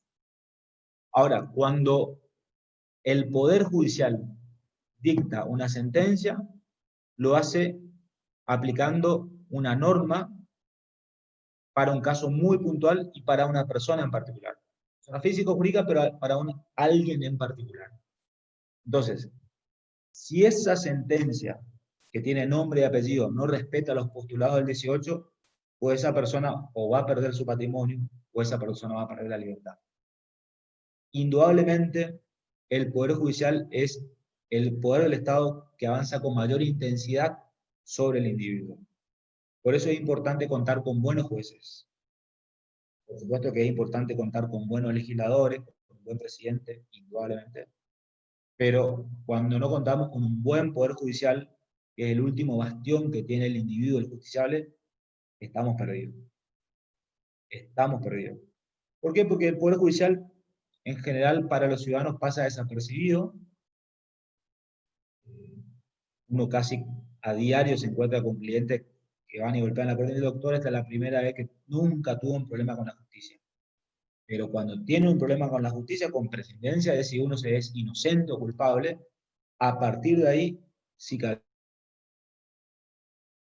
un juez que no es respetuoso de los derechos y garantías individuales, empieza el calvario de esa persona. El Poder Judicial, a lo largo de la vida de la mayoría de los habitantes, de la mayoría de los ciudadanos, pasa desapercibido. Pero aquel que se topa con la justicia, y actualmente tenemos un servicio de justicia muy, pero muy malo, en general muy malo, empieza el calvario del justiciable. Por eso es de fundamental importancia, principalmente, si se quiere, contar con buenos jueces. Y no siempre, o diría que sería la excepción, contamos con buenos jueces. Facundo, ¿no es muy esperanzadora tu perspectiva para los alumnos? El futuro para los alumnos no es muy esperanzador desde tu punto de vista. Yo soy muy optimista. Ya conozco igual, yo conozco tu perspectiva. Yo soy muy optimista, Laura, pero soy realista. Pasa que uno no puede ser optimista si no conoce la realidad, si no uno vive como que en la nube de Valencia. Y la verdad que yo cuando tuve profesores nunca me enseñaron a litigar, nunca me contaron, o pocos profesores tuve que me explicaban, me contaban el cuento. O sea, mejor dicho, Yo, muchos profesores, ¿sí, sí, Chicho? perdón, no, termina por favor. No, digo, muchos profesores nos contaban el debido proceso, las garantías, y la verdad que la realidad es otra. La realidad es absolutamente otra. Y es Yo muy difícil. estoy de acuerdo con Facundo, absolutamente. Eh, las realidades que vivimos, los que estamos en la calle litigando y todas las personas, es muy diferente o a la expectativa o a lo que aprendemos teóricamente dentro de la universidad. Nos encontramos con un mundo que es totalmente diferente y donde mucho de lo que estudiamos no se cumple. Esa es la triste realidad.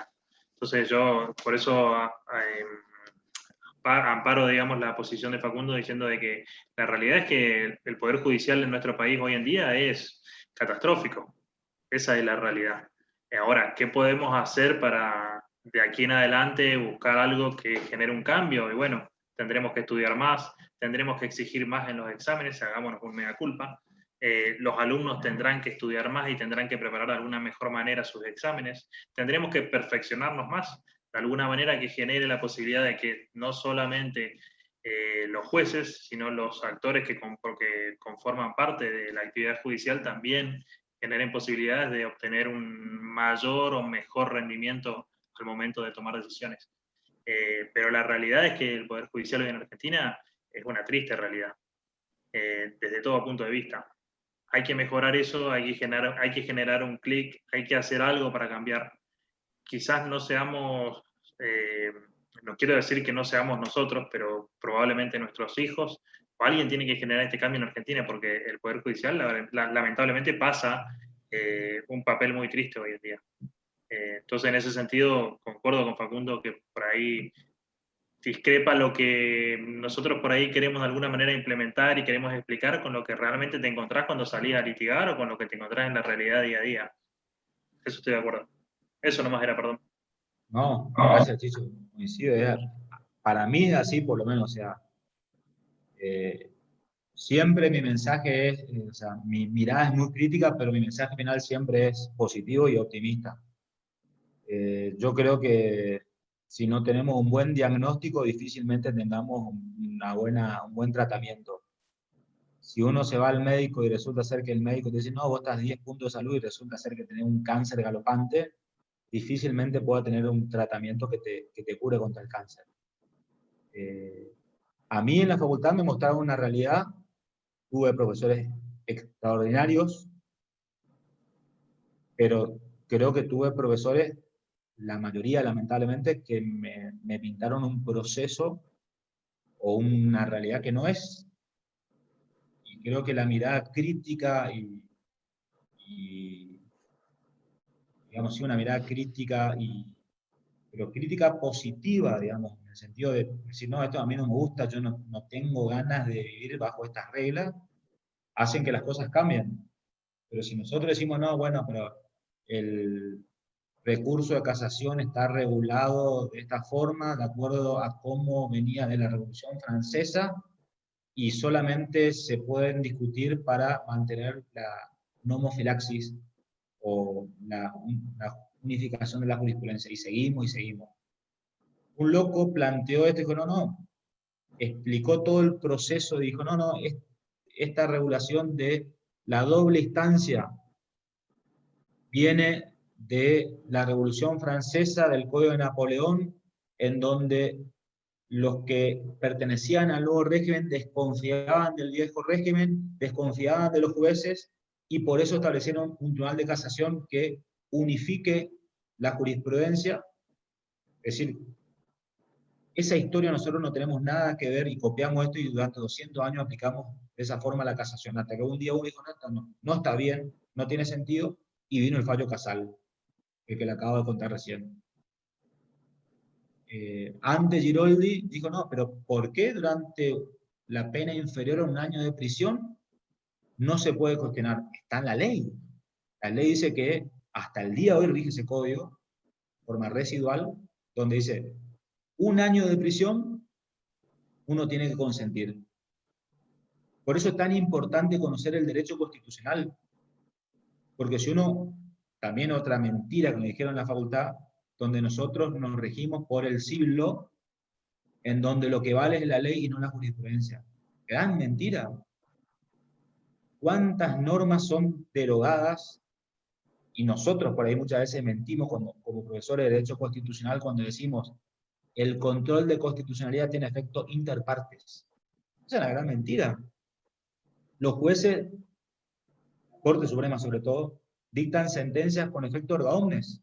Está bien, nos aplica el caso puntual, o nos aplica, mejor dicho, a todos los casos con efecto erga omnes automáticamente.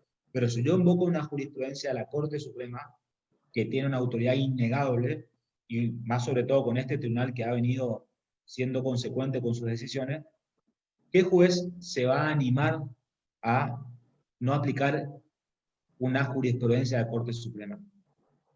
Apartarse del Ninguno. precedente. La obligatoriedad del precedente cada vez La más obligatoriedad del fuerte. precedente. Y el stare decisis viene del common law. Y nosotros teóricamente somos el siglo, pero también en el derecho, introducción al derecho, nosotros nos decían, no, acá lo que rige la ley, en el derecho norteamericano inglés, la jurisprudencia. No, acá rige la jurisprudencia mucho más que la ley. Por eso, si uno va a litigar y entra con su Código Procesal Penal, nuestro Código Procesal Penal en Corrientes, por ejemplo, se sancionó el año pasado y todavía rige el código. Un código de corte mixto que es idéntico al código sancionado por Napoleón en 1808, con algunas modificaciones, lógicamente. Eso tiene más de 2 siglos y fue paulatinamente, y en los últimos años sobre todo, fueron declarándose inconstitucionales.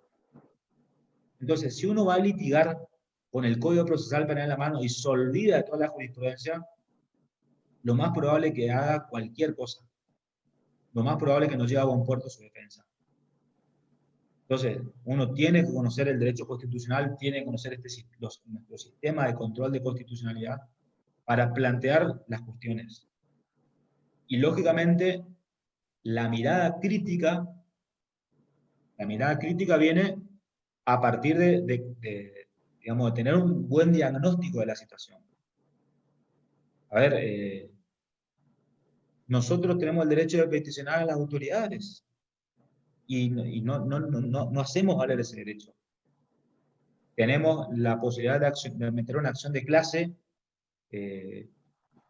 Hablábamos con Chicho ayer por el chat de los que están varados en Formosa, y resulta ser que en Formosa el gobernador dice que Formosa no forma parte de la Argentina, una cosa así dijo.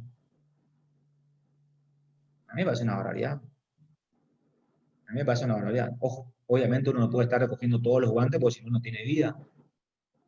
Pero, a ver, yo en este tema, en el caso Fernández Prieto y Tumbeiro, yo tengo un planteo en la Corte Argentina que dice con el Comité contra la Tortura, con la gente que llevó el caso Fernández Prieto y Tumbeiro, llevó a la Corte Interamericana, con el grupo del CELS, con la ADC, que probablemente la Corte se termine pronunciando sobre este tema.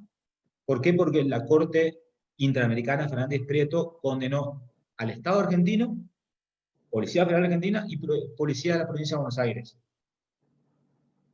a que adecúen su normativa, a que capaciten a sus fuerzas policiales, y todas las demás entidades autonómicas, es decir, Corrientes, o sea, todo lo que no es provincia de Buenos Aires, lo que no es ciudad de Buenos Aires, lo que es Estado Federal, no pasa nada, porque así va a ser, porque Bulacio es un caso muy parecido a esto, Torres y Mediacuera es un caso muy parecido a esto, y sin embargo, no se aplica. Se aplica solamente desde las jurisdicciones, como si Argentina fuera Ciudad de Buenos Aires, o como si Argentina fuera el Estado que fuera reclamado. Entonces hay que tener, a mi modo de ver, hay que ser muy crítico, hay que ser, digamos, disconforme con el estado en que vivimos, porque realmente yo creo que no estamos hablando ni bien ni mal del gobierno de turno, sino que estamos hablando en general de la Argentina, y tratar de cambiar para bien, lógicamente, de lo que uno cree que es bien. Qué sé yo, uno tiene que conocer sus derechos, conocer la realidad para recién ahí estar en condiciones de cuestionarlo. Y el derecho constitucional es tal vez la principal herramienta que tiene el ciudadano para hacer valer estos derechos. Bueno, seguimos. ¿Qué es lo que dice entonces la Constitución? Que el domicilio es inviolable. ¿Cómo funciona esto? Impide que el Estado o el particular ingrese o permanezca en el domicilio sin el consentimiento del titular. Una garantía que va a funcionar frente al Estado por el denominado efecto vertical de los derechos constitucionales y frente a los particulares, aunque el eventual ingreso a la propiedad por parte de un particular en principio no sería una transgresión a esta garantía constitucional, sino que entraría como un delito de violación del domicilio, es decir, una norma tipificada en el Código Penal.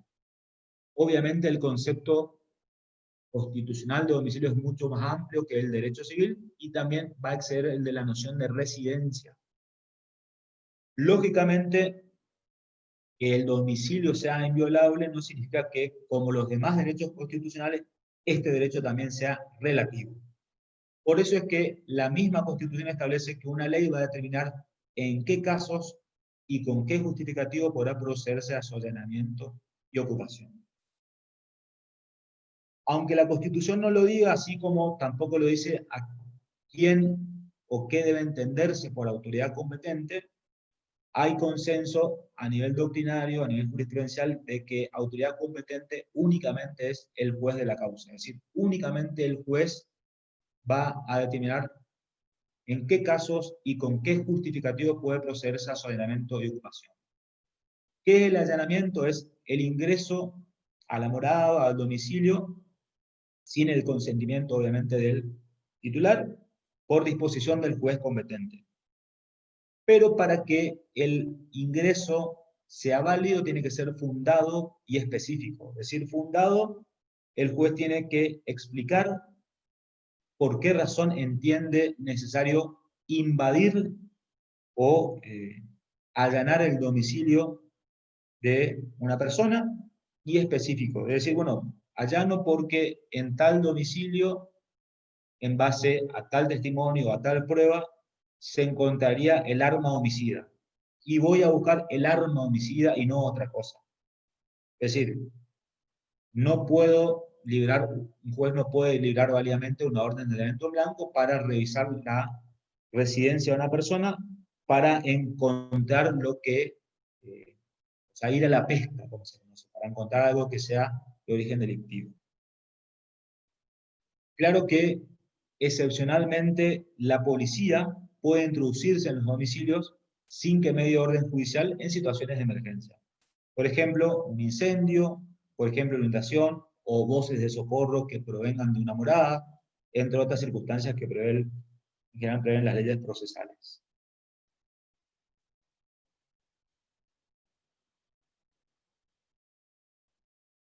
Bueno, estamos viendo eso justamente, Luisana.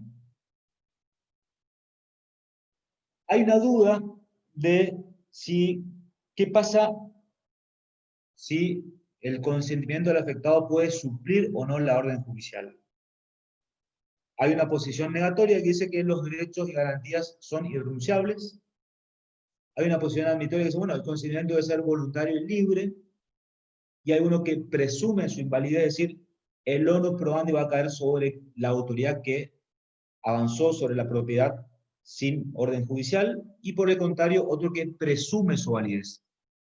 El consentimiento solamente podrá destruirse con la demostración de algún vicio, es decir, si el ciudadano que fue víctima de un allanamiento sin orden judicial consiente el ingreso a su morada y resulta ser que después se produce la formación de una causa penal como consecuencia de la prueba obtenida en el marco de ese allanamiento, esta posición entiende que él va a tener que demostrar que ese consentimiento se encontraba viciado.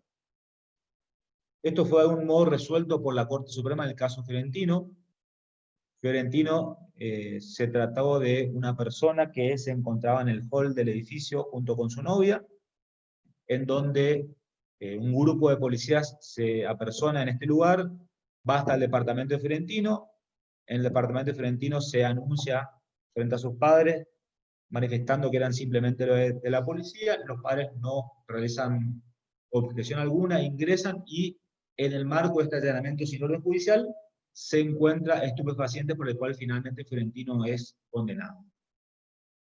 Lo que la Corte termina haciendo es declarando la nulidad de este procedimiento por afectarse justamente esta garantía constitucional. ¿Qué dice la Corte? Que aunque no resulte exigencia del artículo 18 que la orden de allanamiento emane de jueces, el principio es que solo ellos pueden autorizar esa medida. Esto recién lo veíamos. No se puede afirmar la existencia de un supuesto consentimiento tácito por el solo hecho de que no hubo una oposición expresa. El tribunal anterior a la Corte manifiesta que como los padres de Fiorentino no se opusieron al ingreso a la policía, tácitamente consintieron el ingreso. Bien, la Corte dice que esto no es así. Pues es inválida la prueba obtenida en ese marco por cuanto constituye el fruto de un procedimiento ilegítimo. Si el procedimiento es irregular, la prueba que se obtenga en ese procedimiento también va a ser irregular. Y acá repite algo que ya había dicho en Montenegro, que es reconocer su idoneidad para fundar la condena, equivaldría a afirmar que el delito puede rendir provecho. En Montenegro, la Corte cuestionó la decisión de los tribunales inferiores porque se habían limitado solamente a condenar a los policías que habían cometido apremios contra Montenegro, pero se valió de esa prueba. Acá, en Fiorentino ratifica esa doctrina y dice, no, el procedimiento es irregular, la prueba obtenida es irregular. Lo contrario equivaldría a afirmar que el delito puede rendir.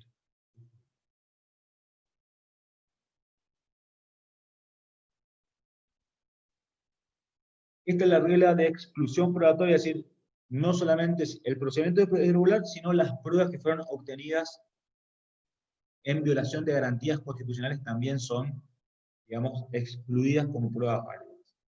Y la doctrina del fruto del árbol envenenado implica que no solamente se excluye esa prueba irregular, sino también aquellas que sean derivadas, relacionadas o dependientes de la que fue obtenida en violación a garantías constitucionales. Es decir, acá lo que la Corte dice que hay que realizar es la doctrina de la supresión mental hipotética. Si eventualmente suprimiendo la prueba tildada de irregular nos permite o no nos permite arribar a otra prueba, pues entonces esa prueba también es una prueba sucesiva y en consecuencia también tiene que ser excluida por la aplicación de la doctrina del fruto del árbol envenenado. Esta doctrina es aplicada obviamente en Fiorentino, en Montenegro y en Charles Hermanos, un fallo que es del siglo XIX. Bueno, la doctrina de la inviolabilidad de la correspondencia epistolar y de los papeles privados. También sigue el 18 con esta regla constitucional. ¿A quién protege esta garantía? ¿A quién emite o a quién recepta la correspondencia? Y en general al titular de toda correspondencia o toda clase de papeles privados, frente al Estado y también frente a los demás particulares, aunque por una tipificación en el Código Penal. Jurisprudencialmente se entiende que una carta, por ejemplo, no puede ser utilizada en juicio sin el consentimiento del titular de ese papel privado. Esto haciendo una interpretación dinámica, porque la Constitución habla de correspondencia epistolar y papeles privados, también es aplicable lógicamente a una comunicación telefónica, un mensaje de texto por WhatsApp o por cualquier tipo de red social, tiene protección constitucional. Hasta hace no mucho tiempo tenía, siempre lógicamente tuvo protección constitucional, pero no protección penal, y por la prohibición de analogía y mal parte, aunque estaba tipificada la violación de correspondencia epistolar, no se podía hacer una interpretación analógica y mal parte, entonces el ingreso a un correo electrónico, a una conversación privada de WhatsApp, por ejemplo, sin el consentimiento del titular, era una conducta atípica, hasta hace no más de 5 o 6 años atrás, o más 7, 8 atrás, 2011, 2012. pero hace algunos años el Congreso de la Nación, tarde de reflejos, también tipificó como delictiva la violación de correspondencia de un medio electrónico. ¿Qué es lo que dijo la Corte en el caso Dice? Hace extensiva esta garantía a las personas privadas de libertad y descalifica en consecuencia las intromisiones de los agentes penitenciarios en las comunicaciones de los internos con el mundo exterior o con el exterior.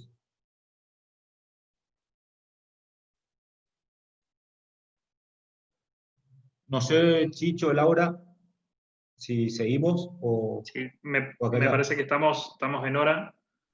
No sé, Laura, ¿qué opinás? Sí, estamos casi en hora. Te hago una pregunta, Facu, ¿Sí? para que, aparte, esto por lo menos en mi curso ya lo vieron, y creo que en el tuyo también, Chicho.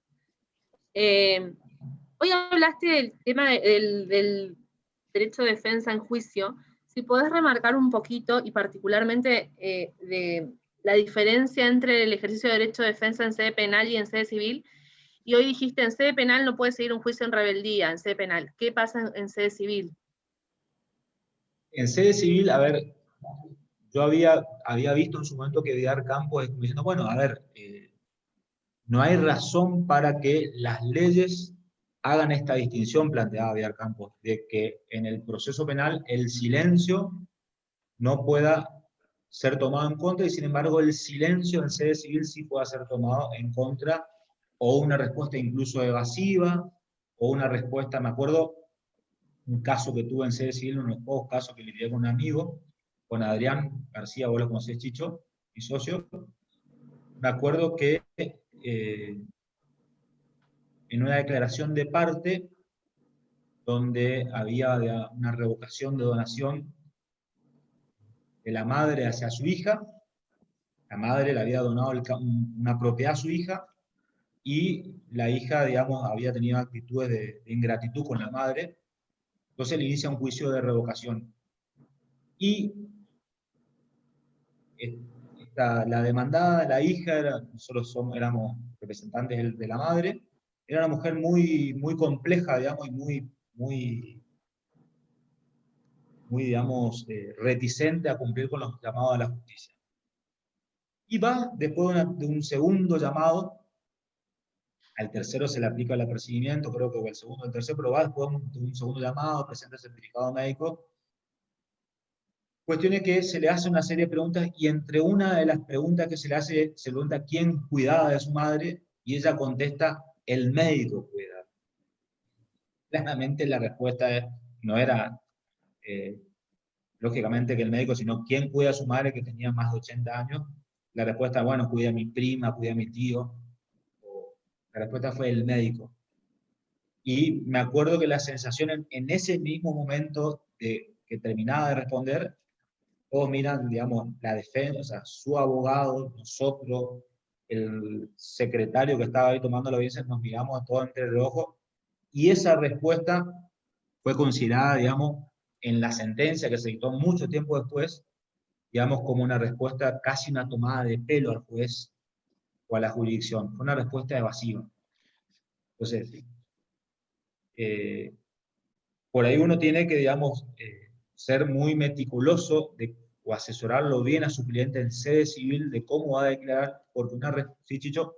Sí, no, agregar, por ejemplo, tener en cuenta al momento de, por ejemplo, el primer acto procesal en el proceso civil de la defensa es la contestación de la demanda. Y muchos jueces, por lo menos acá en Chaco, ojo con las contestaciones de demanda que no se ajustan a la realidad de los hechos, ¿sí? Porque pueden encuadrar en lo que sea temeridad y malicia, ¿sí? Yo antes no había visto, pero de un tiempo a esta parte, de hace 5 años, empiezo a ver cómo en las contestaciones de demanda, inclusive en las audiencias preliminares, o en las audiencias de vista de causa que se están implementando hace 2 años, los jueces te dicen, bueno, ojo con lo que va a contestar, porque su contestación, ¿sí?, puede incurrir en temeridad y malicia. O sea, si la contestación de la demanda es totalmente contraria a la realidad de los hechos, ¿sí? Cada una de las partes obviamente que ajusta los hechos a la realidad que le conviene. eso es lo que ocurre. Pero si la contestación de demanda es totalmente diferente a lo que realmente ocurrió, podrías incurrir en lo que es temeridad y malicia, y te la están aplicando. Claro, o sea que es un efecto, una consecuencia jurídica importante tiene, digamos. ¿Y qué significa claro, caer en eso, profe? Existe una sanción pecuniaria, no solamente para la parte que incurrió en temeridad y malicia, sino para los abogados, tanto apoderados como patrocinantes. claro, en la parte penal no hay una regla procesal que de respuesta evasiva o temeraria o maliciosa. Pero indudablemente que los jueces somos seres humanos y si nosotros le estamos haciendo una pregunta y nos responden otra cosa, internamente, yo no soy juez, pero supongo cómo razonan los jueces y dicen, este me está tomando el pelo. Que le aplican por otro lado, pero expresamente en el proceso civil se prevé, digamos, la conducta temeraria o maliciosa. Entonces, Exacto.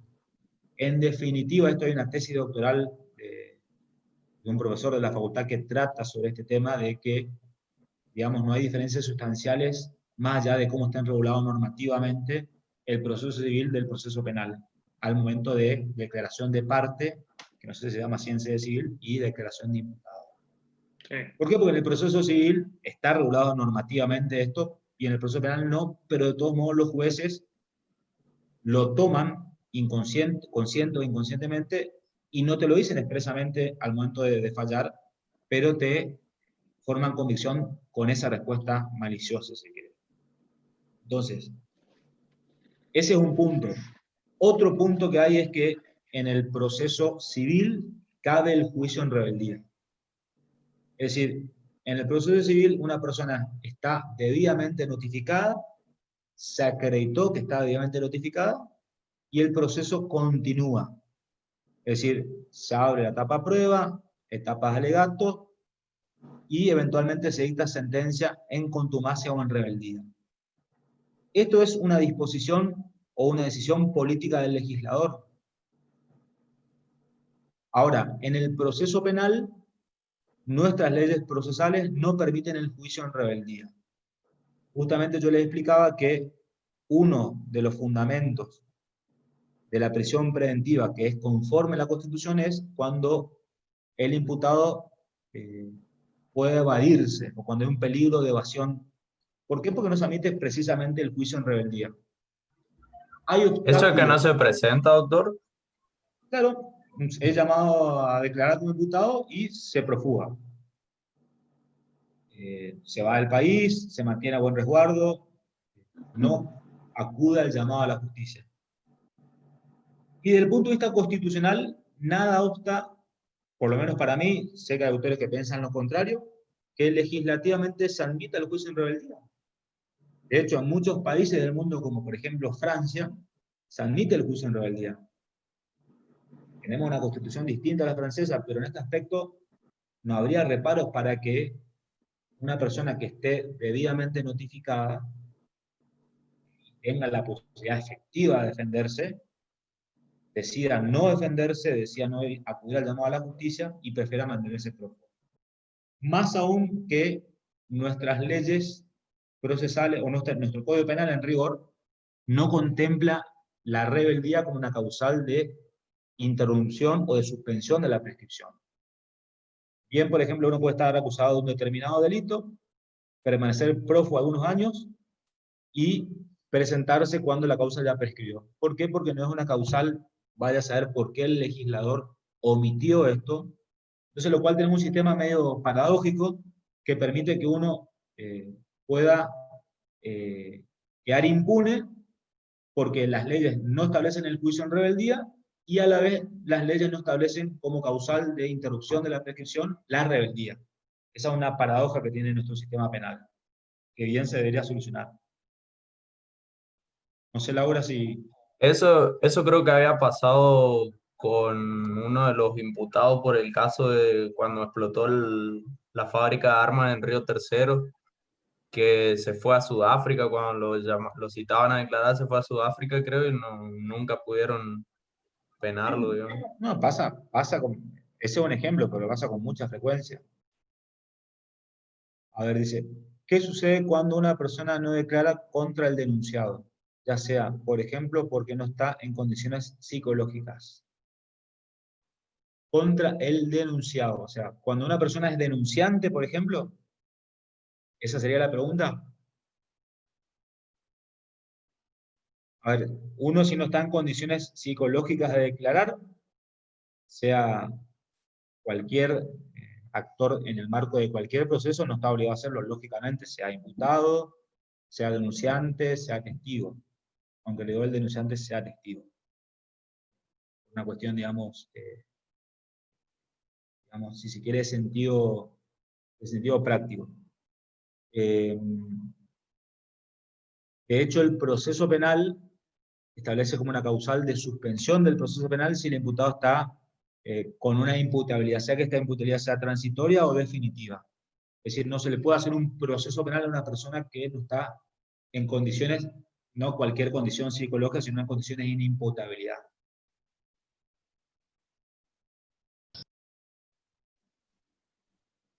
Bueno,